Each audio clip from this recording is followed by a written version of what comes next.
दोस्तों बारिश के मौसम में चाय के साथ पापे, खारी या फैन तो आप खाते ही हो, लेकिन इस साल ये पाम ऑयल और मैदे वाली चीजें नहीं, ये दाल वाली गेहूं के आटे से बने हुए खस्ता बनाकर देखना। बहुत ही इजीली बन जाते हैं दोस्तों, और एक बार आप बनाओगे तो आराम से 1-1.5 महीने पूरे चल जाएंगे।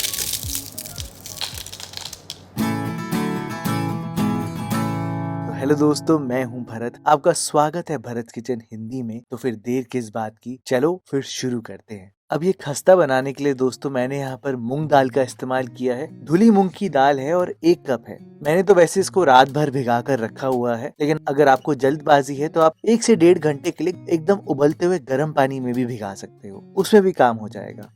बस आप दाल से सारा पानी निकाल लेना और उसको मिक्सर ग्राइंडर में धीरे धीरे करके आराम आराम से पीसना। मैं अभी आपको बताता हूँ इससे मेरा मतलब क्या है, लेकिन फिलहाल कुछ चीजें डालते हैं। जैसे कि आप यहाँ पर 1-1.5 इंच अदरक डालना, 2 से 3 हरी मिर्चें डालना, फ्लेवर बहुत अच्छा आएगा। और ये बहुत इंपॉर्टेंट चीज है, पानी। आधा कप तक आप यहाँ पर पानी डालना। मैं अभी आपको आगे बताऊंगा कि ये पानी इतना इम्पोर्टेंट क्यों है, नहीं तो आपके खस्ता बिल्कुल सही नहीं बनेंगे।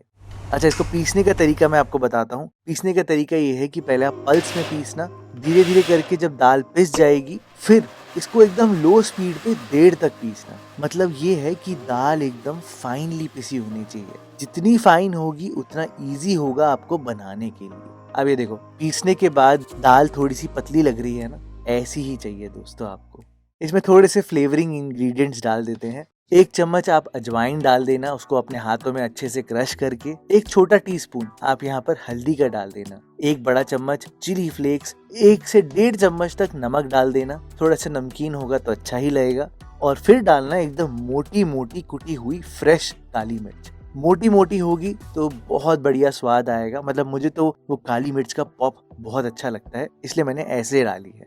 फिर आप यहाँ पर 2 से 3 टेबलस्पून तेल डालना। ध्यान रहे दोस्तों, आटे में घी नहीं डालना, आटे में तेल ही डालना है, तभी उसकी जो अंदर की परतें हैं वो पतली और एकदम फाइन बनेगी। बस सारी चीजों का आप अच्छे से मिलाना और अब शुरुआत करना 1 कप गेहूं के आटे से। आटे को यहाँ पर जुड़ने में थोड़ा सा टाइम लगेगा, तो धीरे धीरे करके मिलाना, एक एक कोने को अच्छे से ले लेना। इस आटे में मैंने क्यों बोला था कि पानी सही होना चाहिए, उसका रीजन ये है दोस्तों कि अगर दाल ज्यादा हुई तो आपके जो खस्ता है वो बिल्कुल ठीक नहीं बनेंगे, उनकी परत नहीं खुलेगी। तो अभी देखो, अभी 1 कप आटा कम पड़ेगा, तो मैंने यहाँ पर 1 कप और डाला है, यानी कि 2 से सवा 2 कप मैंने आटा डाला है। और आटा मैंने थोड़ा ज्यादा रखा है दाल से, यानी कि डबल है। उसका रीजन ये है कि अगर दाल ज्यादा होगी तो आटे में लचक यानी कि ग्लूटेन नहीं होगा। आप ये देखो, जब दाल ज्यादा होगी और आप यहाँ पर अपनी खस्ता को काटोगे तो उनकी परत ऐसे चिपक जाएगी एक साथ, और जब आप इनको फ्राई करोगे तो ये देखो, इनकी परतें खुलेंगी ही नहीं। और इसलिए ही मैंने आपको बोला दोस्तों कि पानी थोड़ा ज्यादा रखना, आटा थोड़ा ज्यादा रखना। यही अगर हम मैदे का यूज कर रहे होते तो पानी कम भी होता तो भी चल जाता, लेकिन आटे के लिए तो सही पानी होना बहुत जरूरी है। आप सारी चीजों को अच्छे से मिलाना और पूरा जोड़ देना, और ये देखो आपको एक मीडियम सा आटा मिल जाएगा। रोटी से थोड़ा सा टाइट होगा, लेकिन मीडियम सा आटा ही बोलूंगा मैं इसको। अच्छे से लगाने के बाद मैंने हल्का सा तेल लगा दिया है ताकि आटा सूखे बिल्कुल भी ना, और इसको ढक कर रख दिया है गीले कपड़े से 15 मिनट के लिए आराम से।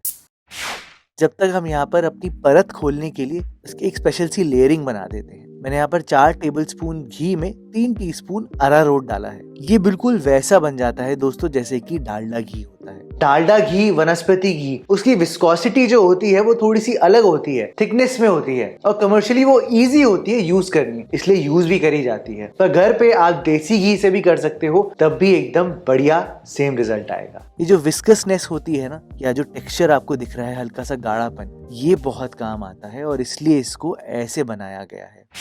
आप देखो 15 मिनट बाद हमारा आटा एकदम सेट हो चुका है। तो मैंने इसके पेड़े काट लिए हैं। रोटी के आटे से डबल पेड़े होंगे। 5 पेड़े मेरे बने हैं आराम से। और अगर मैं आपको आटा दिखाऊं तो आप ये देखो, उसमें लचक है ना।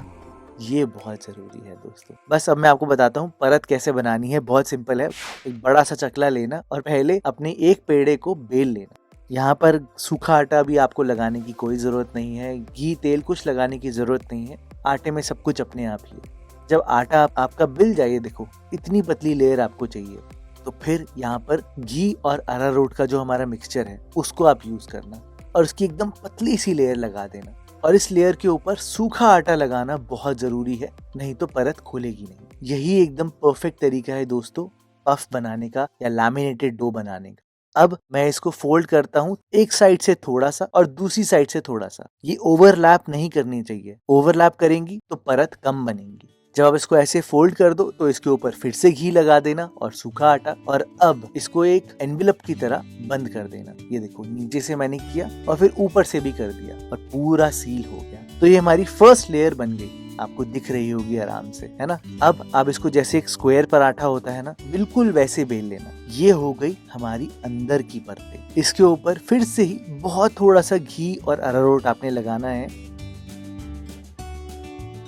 और फिर से सूखा आटा लगाना बिल्कुल मत भूलना, नहीं तो परत खुलेगी नहीं। इसको थोड़ा सा आप पलटना एक तरफ से और फिर से थोड़ा सा पलटना दूसरी तरफ से, बिल्कुल जैसे हमने पहले किया था। और अब आता है मेन पॉइंट। ये पॉइंट जब आप बार बार बनाओगे ना तभी आपको समझ में आएगा, और इसीलिए मुझे समझ में आया क्योंकि मैंने इस रेसिपी को कई बार बना कर देखा। आप थोड़ा ध्यान से देखना। ये देखो, ये जो दो कोने हैं ना यहाँ पर आपने अब घी नहीं लगाना, यहाँ पर बिल्कुल मत लगाना। उसके पीछे बहुत इंपॉर्टेंट रीजन है। सिर्फ और सिर्फ सेंटर में आपने लगाना है, सेंटर लाइन में, और इसको ऐसे पलट कर फोल्ड करके पिंच कर देना, यानी कि अपनी उंगली से दबा देना ताकि इसके जो कॉर्नर्स हैं वो पूरे चिपक जाएं। पर मैं आपको ये कह क्यों रहा हूँ, क्योंकि यहाँ पर आटे को चिपकाना बहुत जरूरी क्यों है। अगर यहाँ पर घी लगा होगा तो आप ये देखो ध्यान से, तो जब आप फ्राई करोगे जो आपके खस्ता हैं ये यहाँ ऐसे खुल जाएंगे और इनकी शेप जो है वो पूरी बिगड़ जाएगी। बस ये छोटे से पॉइंट का अगर आप ध्यान दोगे और चिपका दोगे तो एकदम परफेक्ट बैलेंस आएगा आपकी